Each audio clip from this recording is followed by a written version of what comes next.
കൃഷ്ണനീ ബേഗനേ ബാരോ കൃഷ്ണനീ ബേഗനേ ബാരോ കൃഷ്ണനീ ബേഗനേ ബാരോ ബാരോ ബാരോ കൃഷ്ണ. ഞങ്ങള് പഴവും അതുപോലെ തന്നെ വെള്ളരിക്ക, ആപ്പിൾ, ക്യാരറ്റ്, തേങ്ങ എന്ന് വേണ്ട സകല ഫലവർഗ്ഗങ്ങളും വെച്ചിട്ടുണ്ട്. പിന്നെ വെള്ളരിക്ക പ്രത്യേകിച്ചും.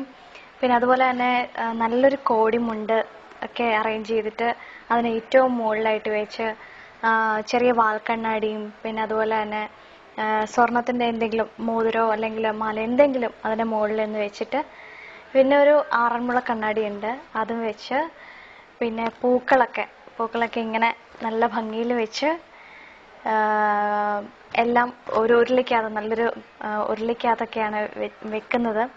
പിന്നെ കണ്ണനെ ഉടുപ്പിക്കുന്ന ഏറ്റവും പ്രധാനപ്പെട്ട ഒരു ഇഷ്ടമുള്ളൊരു കാര്യം എന്ന് വെച്ച് കഴിഞ്ഞാൽ കൃഷ്ണനെ ഒരുക്കുന്നതാണ്.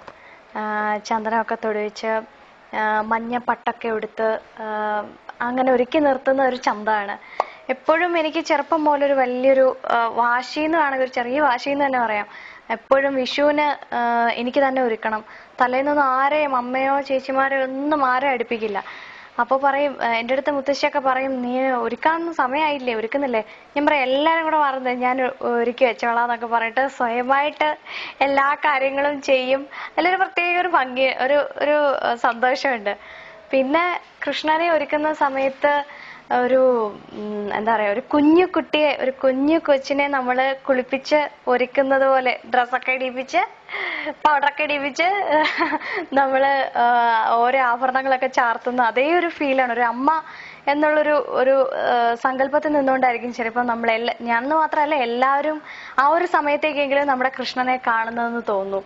ആ ഒരു സമയത്ത് നമ്മൾ ഈശ്വരൻ എന്നതിൽ നിന്ന് കവിഞ്ഞ് നമ്മുടെ ഒരു കുഞ്ഞു വാവ എന്നുള്ളൊരു മനസ്സോടെയാണ് നമ്മൾ ശരിക്കും പട്ടൊക്കെ ഉടുപ്പിച്ച് റെഡിയാക്കി ഒരുക്കിച്ച് നിർത്തുന്നത്.